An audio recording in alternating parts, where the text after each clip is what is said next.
Hi, I'm Many Hats Dead, and a little while ago I was looking through my old game files, and that's when I realized something. I have never made a real game before. Sure, I've made plenty of projects where there's just a player running around, and even a crappy tech demo, but I've never actually made a full game, so that's what I decided to do. But we have a little bit of a problem. I'm kind of terrible at game development, and I can't make anything without watching at least 5 tutorials.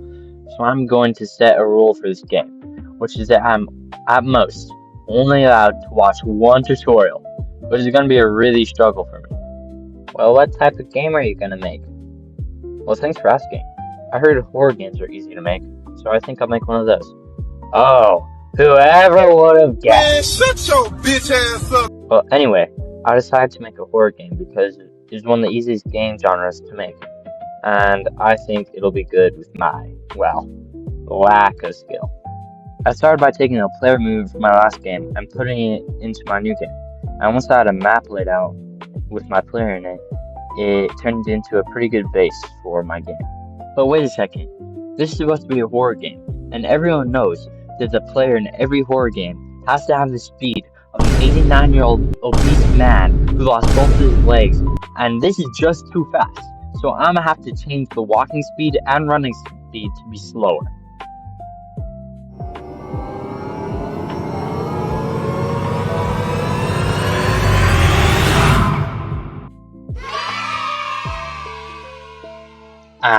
That's so much better. It's so much more like the old man movement that every horror game needs. But you know what every other horror game has that mine doesn't? Is it a stamina bar? Shut your fucking mouth! It's a stamina bar, and you know I have to give you the same amount of stamina as an 89-year-old obese man with no legs just to match your speed, because that's what every good horror game needs. I'm actually really proud of the stamina system because I didn't watch a single tutorial and it actually does what it's supposed to do. It's a really simple script. All it does is give you a base stamina variable, and whenever you jump or sprint, you lose stamina on a loop, and if you have... Enough of the nerd crap. I added a flashlight to the game and gave it a keybind so that when you press it, the flashlight will equip. And guess what the keybind is? Can you get it? It's F. F for flashlight, like the first letter in flashlight. Oh, brother, this guy stinks! Can you guess what I added next to the game? I'll give you a hint. It's pretty much in all my other games. That's right, you got it. It's the RTX shader. And I added it because I'm so original and no other indie developers ever put it in a game, ever. In the beginning, I wanted to make a survival horror game set in a desert where you look for supplies in the day and hide from monsters at night. I added this water thing to the game that you can drink and keep your thirst bar up. I'll definitely use this water in the final game and not abandon this game idea and the thirst mechanic and pivot to a new game idea, right? Anyway, I got rid of the water and desert atmosphere and even the whole game idea because that was way over scoped and I had no idea how I was going to make any of that without any tutorials. I added a few more things like a day and night cycle where the longer you wait it becomes night and it's almost impossible to see without a flashlight.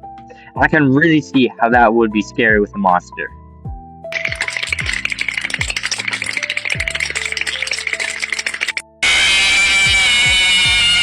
After a few hours of trying, I finally caved and used my one game tutorial to learn how to make a fucking door open and close. Yep, a door. I used my one get out of jail free card for any problem I had on a door. It was a pretty good video by Kevin DeFargo. I don't think I said your name right, but thanks for the video. It's not like I'm gonna completely never use this door again, and I didn't completely waste my one get out of jail free card tutorial, right? Then, I finally made what is the most important thing in every horror game, a monster. Because if there isn't anything to be afraid of, you can't really say your game is a horror game, can you? I was really worried about how I was gonna make the monster all big and scary, because I don't know how to make good AI, and I already used my one tutorial on making a door. So I decided instead of making one big monster, I would make a smaller monster and then scatter a bunch of them around the map. So I found this model with a head and a spider centipede thing coming out of it, and I imported it in Godot. I gave it 2 animations, one idle animation for when the player isn't close enough for it to run at the player, and it turns out in the game you can't even see this, so that was a waste of time. I also gave it this running animation for when it runs at the player. No. My game might be coming along pretty well. There's one big problem. It's too hard. The second the monster catches you, you die. And normally that's a good thing, because if you have one big monster, and if it catches you, you're supposed to get caught. You're supposed to die.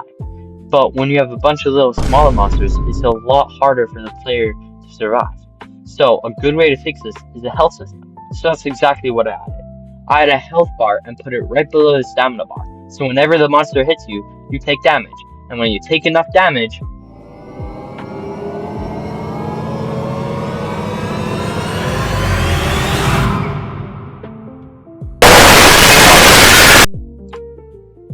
did I get it? Did I scare you? Did it work? Then I got an idea for my AAA, amazing, future award-winning game.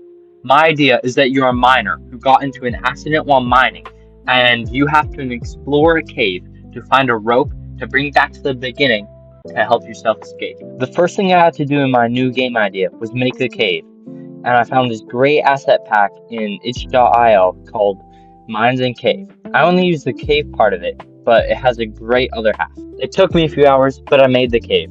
It doesn't look the best from the outside, but from the inside, it looks really good. Something in my horror game has been missing that it desperately needed was a proper jump scare, because no good game is complete without one. And that's kind of what gives a lot of horror games their identity.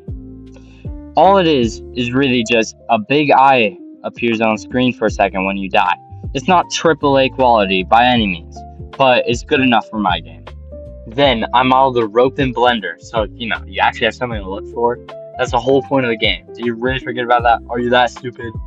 Anyway, how it works is it's kind of like the door. It detects when you're close to it, and then if you pick it up when you're close to it, it adds to your inventory. Then if you bring it back to the beginning, you win. So you finished the game now, right? Wrong! There's still many things that I need to add, stupid. For instance, it's still way too dark in the cave, even with the flashlight. Like, I made the cave, and I still get lost in it sometimes. So, I was thinking, what's in a mine? Rocks! So I added this glowing rock that'll be on the walls, and that'll lead you to where you need to go. Time to ask you to like, subscribe, and comment, so I can get a better microphone. Then I added some mine carts around the mine, because they're carts, mine carts in the mines. Finally, added some sound effects into the game, like a monster crawling sound, some cave dripping sounds, cave ambience, and of course a loud ass jump scare effect.